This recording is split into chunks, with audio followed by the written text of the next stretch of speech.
You shouldn't be here unless you've already subscribed to Dr. Nightmare.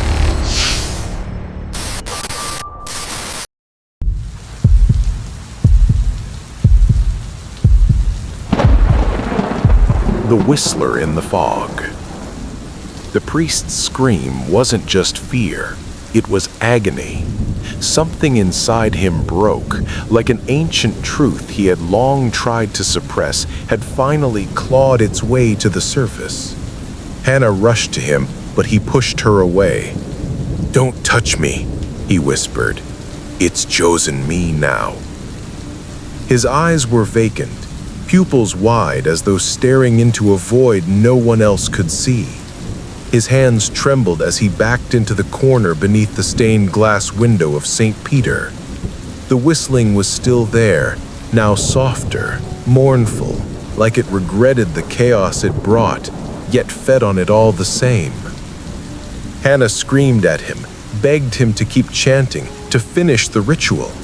But he only whispered one final warning: "You must bury the sound." She didn't understand. Not until the fog pushed through the cracks in the windows like smoke, spilling into the chapel like liquid shadow. It slid over the altar, crawled down the pews, and curled around her legs, freezing cold and alive. The candles sputtered once more, then ignited again, this time burning blue. And in that light, she saw them. Figures. Not just the faceless one from before, but others, dozens, hundreds, each one tall, wet, stretched and eyeless, mouths too wide, whistling in perfect unison. Some hung from the ceiling like shadows, others rose from the floor like smoke. They weren't just spirits, they were memories, whispers, regrets. Hannah didn't run. There was nowhere to go. Instead, she reached into the priest's satchel and found the ancient book, the one with pages bound in leather and ink that shimmered unnaturally. She flipped it open, searching blindly for something, anything that might help. Her fingers stopped on a page marked not with words, but with symbols, and a single phrase scribbled in the margins: "Sing back." The moment she read it, the whistling paused. Every figure froze. Even the fog seemed to hold its breath. Heart hammering, Hannah opened her mouth and began to hum. Not words, not a song she knew. Just the first tune that came to mind, something from childhood, a lullaby her uncle used to hum while fixing the roof or chopping firewood. The effect was instant.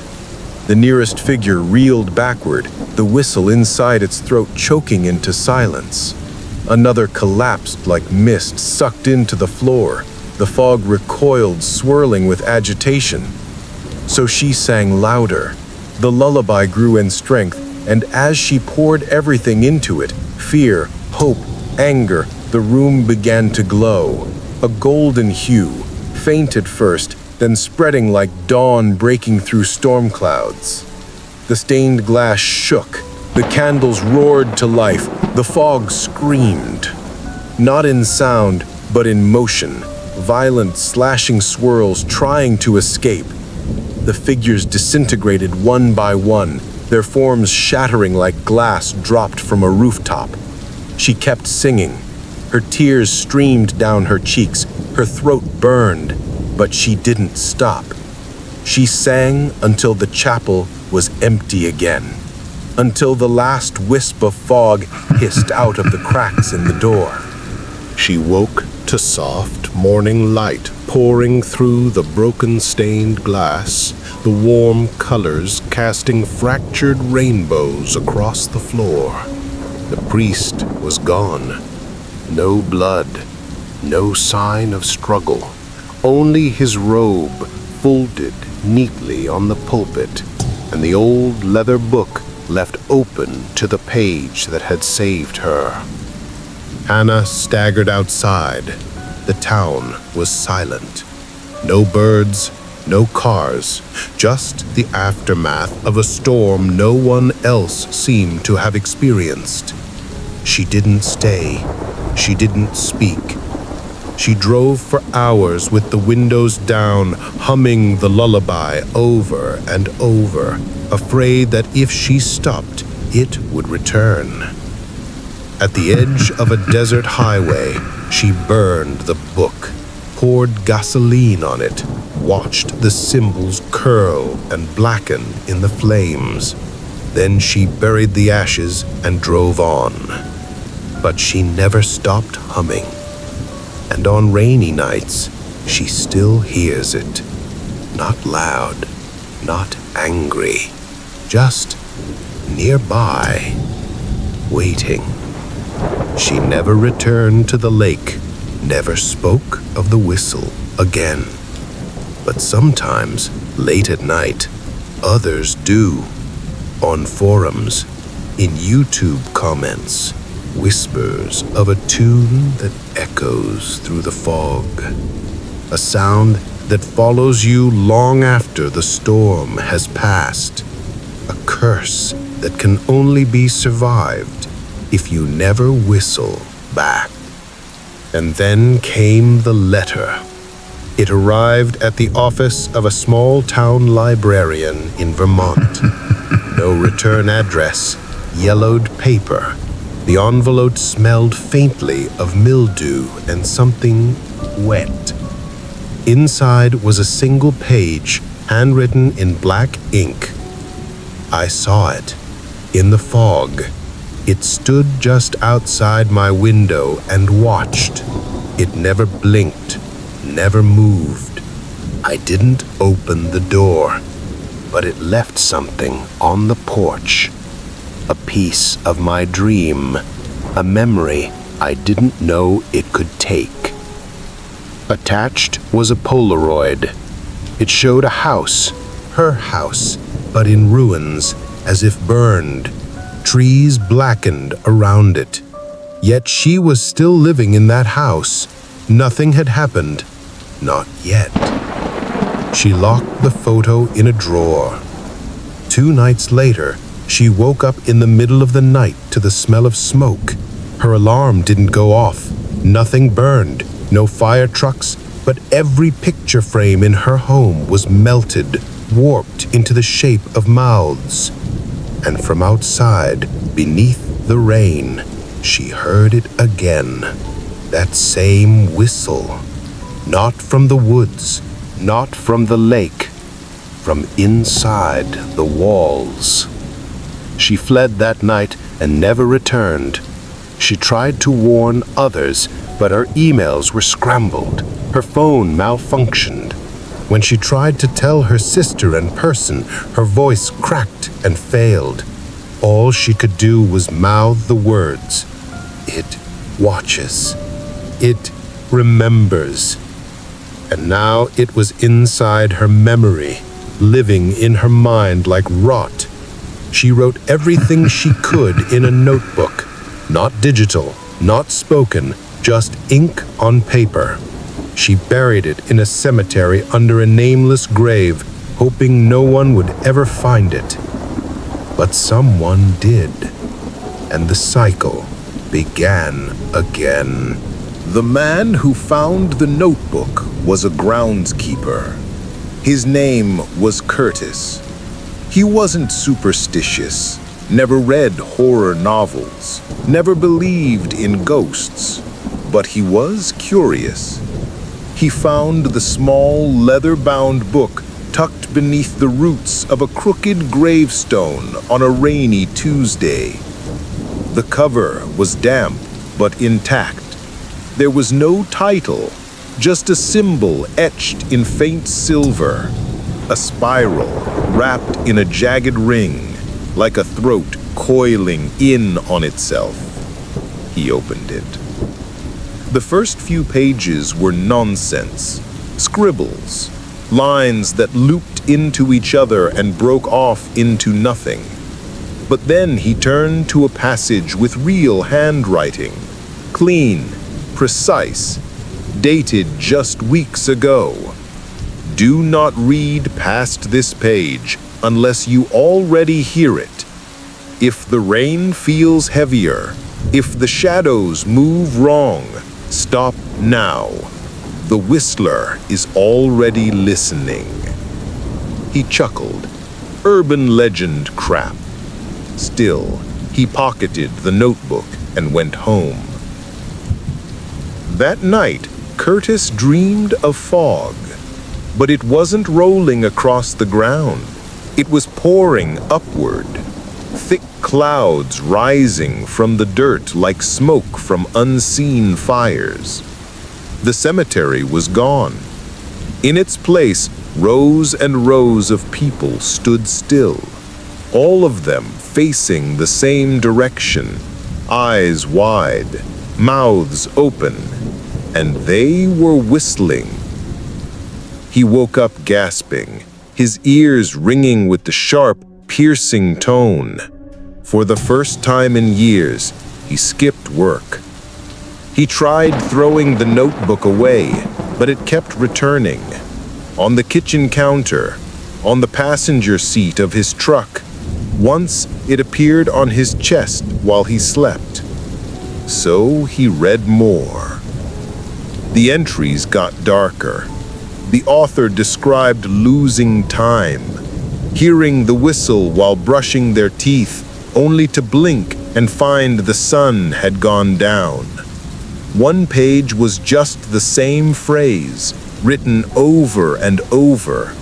It's not outside, it's behind your eyes. Curtis stopped reading, but the whistling didn't. He heard it from the vents, from the drains. One morning he looked in the mirror and saw someone else standing behind him. Tall, thin, face half missing, its mouth curled in that same silent grin. No one else saw it. Not the priest he went to, not the sheriff, not his brother. He tried taking a video, recording the sound. All that played back was static and what sounded like a distorted version of his own voice saying, "Sing with me." Curtis disappeared 3 weeks later. They found his truck in a ditch. The seat was soaked, but the rain hadn't started yet. In the glove box was the notebook, now full to the last page. His handwriting had joined the others. The final sentence was scrawled in a shaking, uneven line. "You can't bury a song once it knows your name." After Curtis vanished, the story didn't stay buried. A paranormal investigator named Elise Torres came across a blog post about the notebook on an obscure conspiracy forum. The thread was deleted within minutes, but not before she screenshot every word. The post included photos of the spiral symbol, the fog-thickened cemetery, and a blurry image of someone standing in the rain, just barely visible in the background, tall and crooked. Elise had seen a lot in her career: haunted houses, sleep paralysis survivors, EVP evidence. But something about this was different. It felt unfinished, like a story trying to write itself using real people as ink. She made a podcast episode about the Whistler. She told her listeners about the disappearing gravekeeper, the warped Polaroids, the eerie dreams, and the sound people kept hearing in the rain. She even included snippets of the transcribed notebook entries, careful to never say the lines out loud. That episode got more downloads than anything she'd done before. Then came the messages. They weren't fan mail, they were warnings. Some were vague. You shouldn't have told them. Others were detailed. The more people listen, the more it spreads. It isn't just folklore. It's a mimic, a memory leech. But the one that frightened her most arrived by physical mail, postmarked from her own city. No return address, just a square envelope with a cassette tape inside.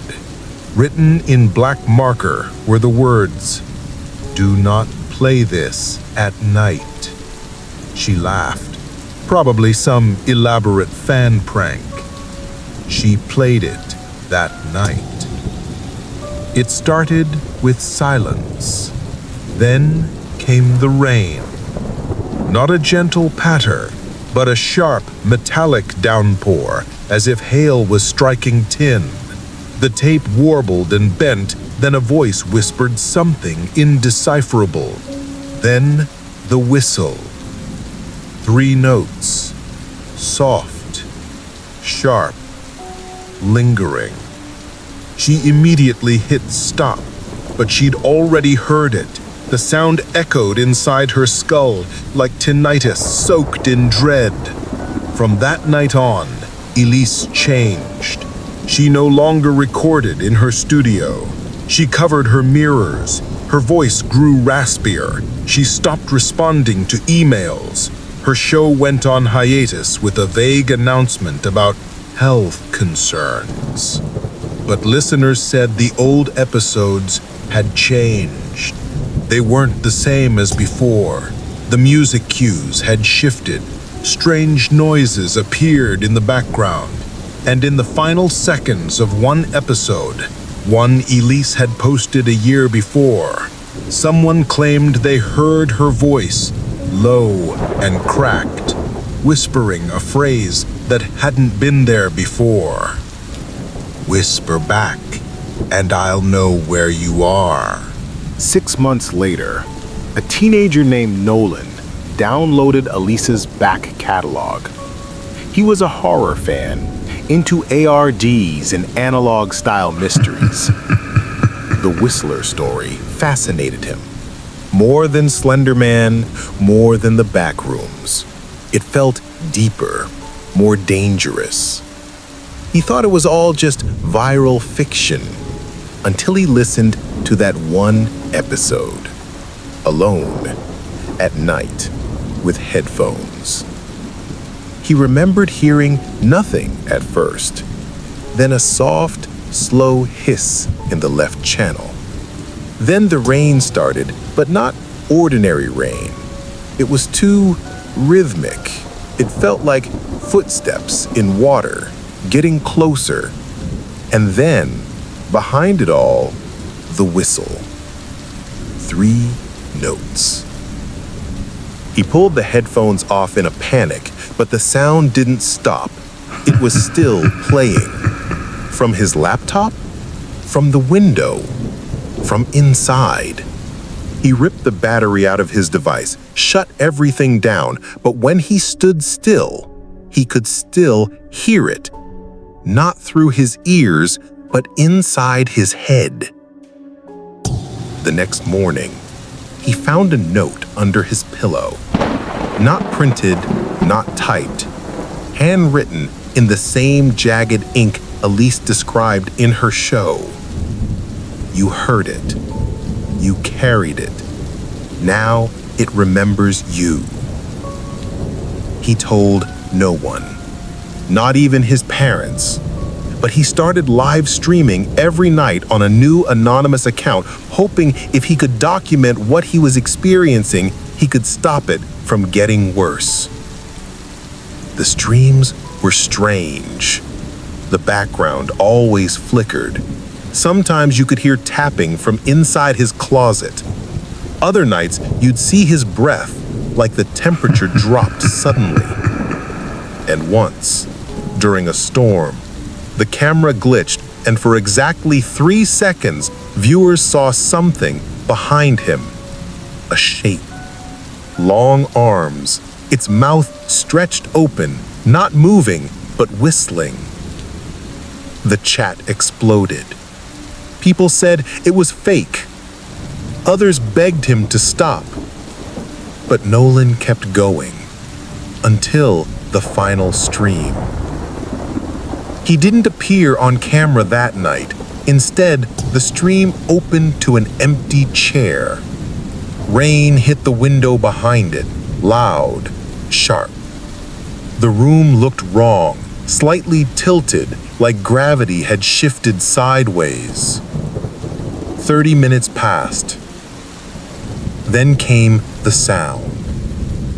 A single whistle, echoing, growing, building into a storm of distorted audio, like layers of screams twisted into a melody. And then a final whisper. Next time, your voice. The stream ended. Nolan was never seen again. Police found his room intact, but his chair was warm and the computer was wet, as if someone had poured rainwater across the keyboard. The only thing missing was the tape of that podcast episode. The one that started it all. Weeks after Nolan vanished, a quiet librarian in Idaho named Myra stumbled upon an archive mirror of Elise's podcast. She hadn't been looking for horror. She was searching for rain sounds to play during a storm. One wrong click, one corrupted link. That was all it took. The moment she opened the file, her speakers hissed. Not static, not white noise, but something layered, something breathing, something waiting.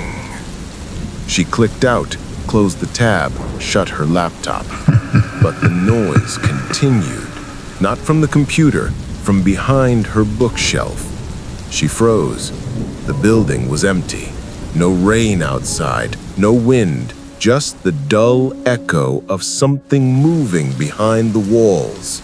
It dragged along old brick and wood, humming, almost musical. And then, the whistle. 3 notes. A knock on the front door shattered the silence. Myra approached slowly, every step heavier than the last. When she looked through the peehole, no one was there, just thick fog curling on the steps. But when she turned around, the library lights were off. The shelves were gone.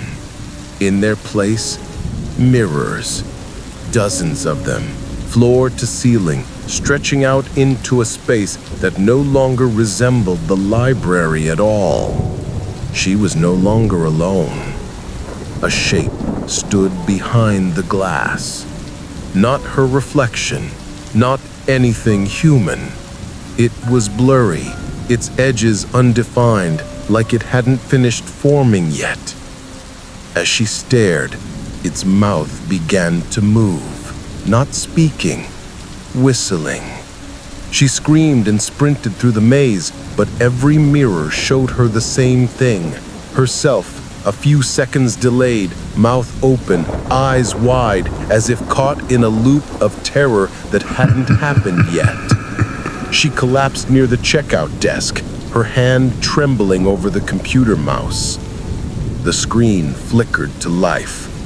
One file was open. It read, thewhistler.doc. She clicked it. The words were already being typed. You heard it, you saw it, you shared it. Now you belong to the sound. The next morning, the library was normal again. No mirrors, no fog. Just one missing librarian and a sticky note left on the desk with 3 words. Don't listen alone. They called it an urban legend. They tried to treat it like a game. But there were too many patterns, too many disappearances after storms, too many people vanishing after claiming to hear the same tune, always starting with 3 notes, always in the rain. Some tried to trace the origin. Reddit threads went deep, hundreds of comments dissecting timestamps, uploading distorted audio clips, arguing about frequency analysis. but no one agreed on the source. A few believed it started with a 1940s military transmission picked up by a weather station near Mount Rainier. The logs described unidentified tonal interference lasting precisely 13 seconds during heavy atmospheric activity. That station burned down in 1949 under mysterious circumstances. Others said the melody dated back to a forgotten lullaby sung during funerals in an isolated village in Wales. The lyrics had been lost, but the tune was said to protect the dead from returning. But a different group claimed it was older still, prehistoric. A sound the earth itself tried to forget. And every time someone heard it, it dug its way back in.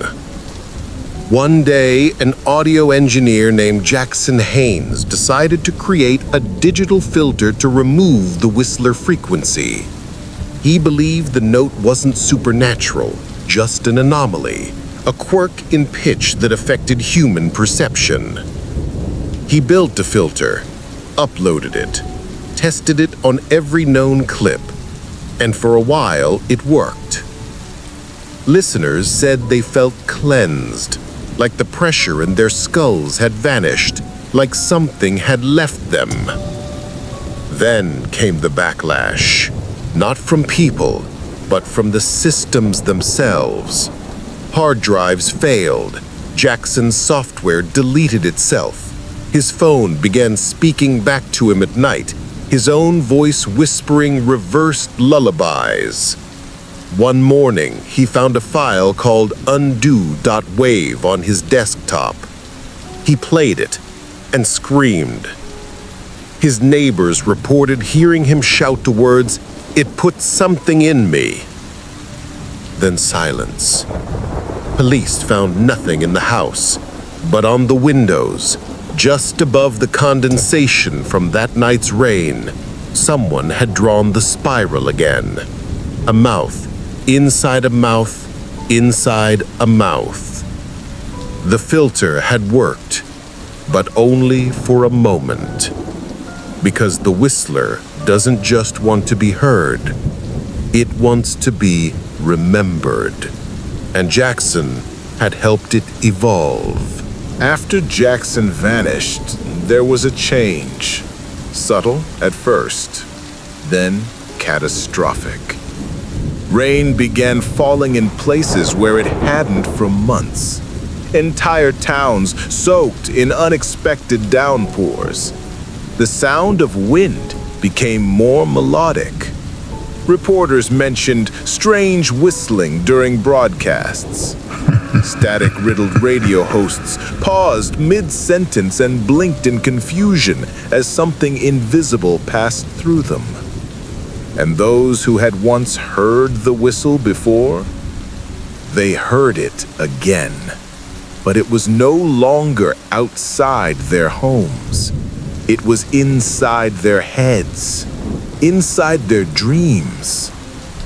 One woman in Missouri jumped from her apartment balcony, leaving behind a note written in crayon. It's not a song, it's a signal. Hospitals began receiving patients with identical symptoms: migraines, auditory hallucinations, fugue states.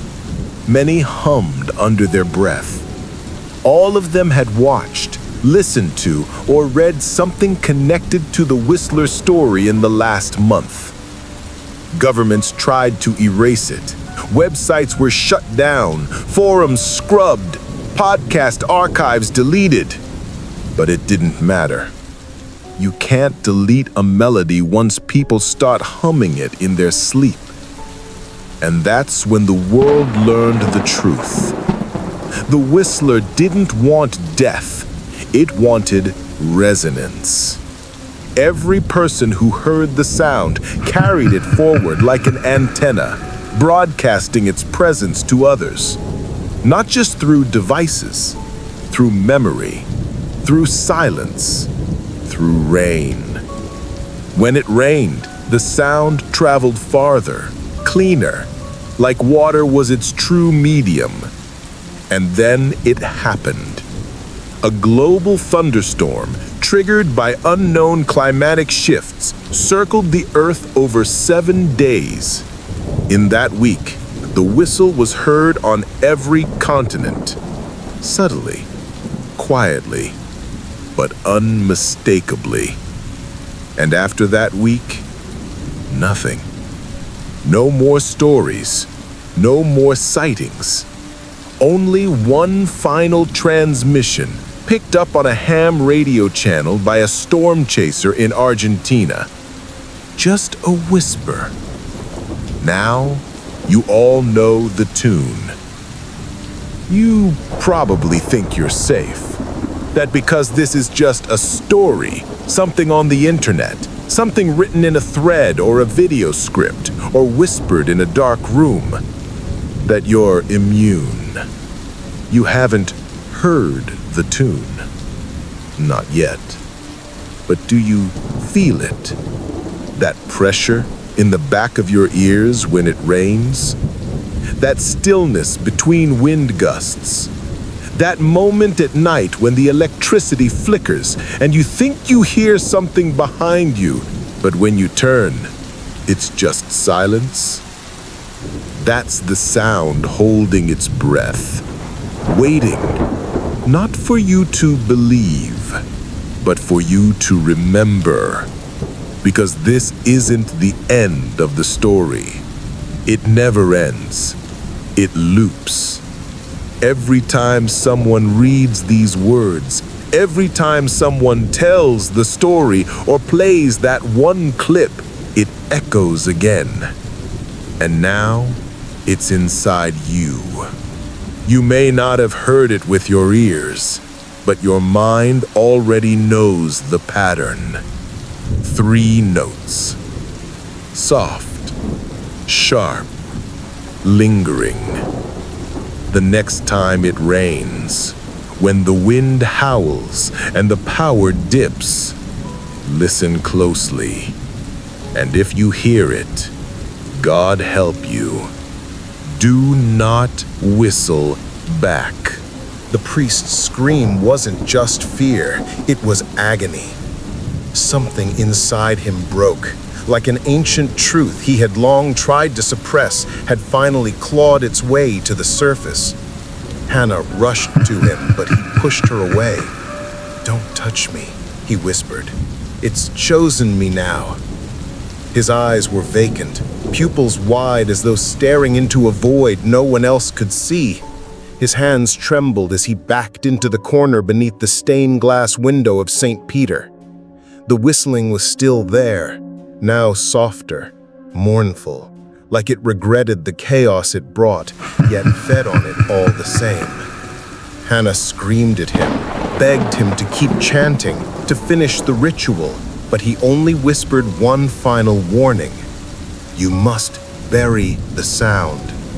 She didn't understand. Not until the fog pushed through the cracks in the windows like smoke, spilling into the chapel like liquid shadow.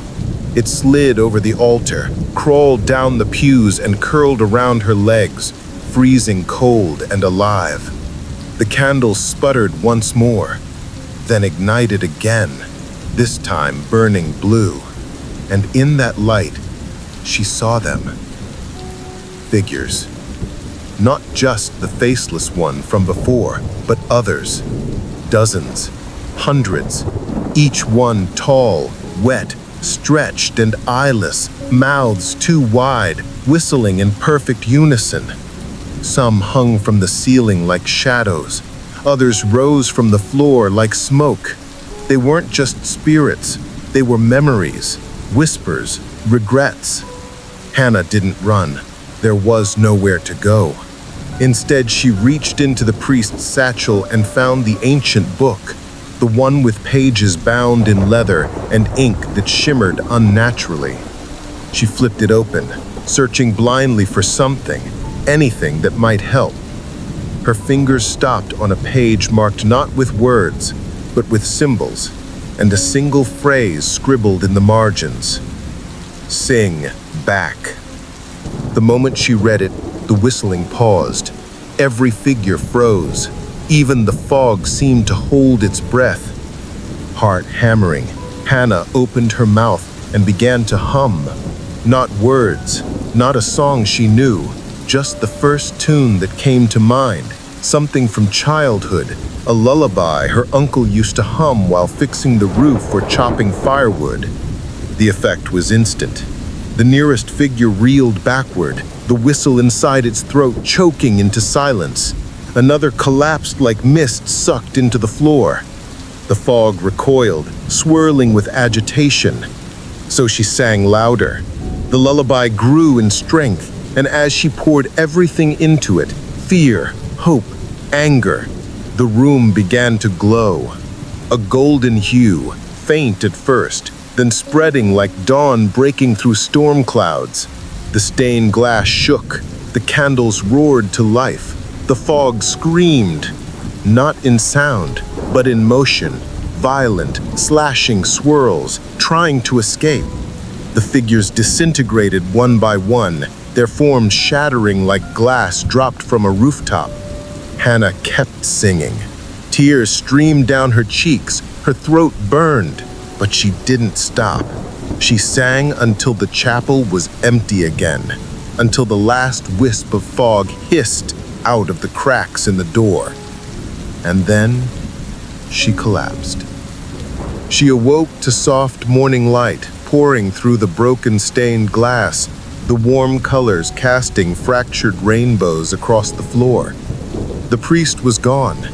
No blood, no sign of struggle, only his robe folded neatly on the pulpit and the old leather book left open to the page that had saved her. Hannah staggered outside. The town was silent. No birds, no cars, just the aftermath of a storm no one else seemed to have experienced. She didn't stay. She didn't speak. She drove for hours with the windows down, humming the lullaby over and over, afraid that if she stopped, it would return. At the edge of a desert highway, she burned the book, poured gasoline on it, watched the symbols curl and blacken in the flames. Then she buried the ashes and drove on. But she never stopped humming. And on rainy nights, she still hears it. Not loud, not angry, just nearby, waiting. She never returned to the lake, never spoke of the whistle again. But sometimes, late at night, others do. On forums, in YouTube comments, whispers of a tune that echoes through the fog, a sound that follows you long after the storm has passed, a curse that can only be survived if you never whistle back.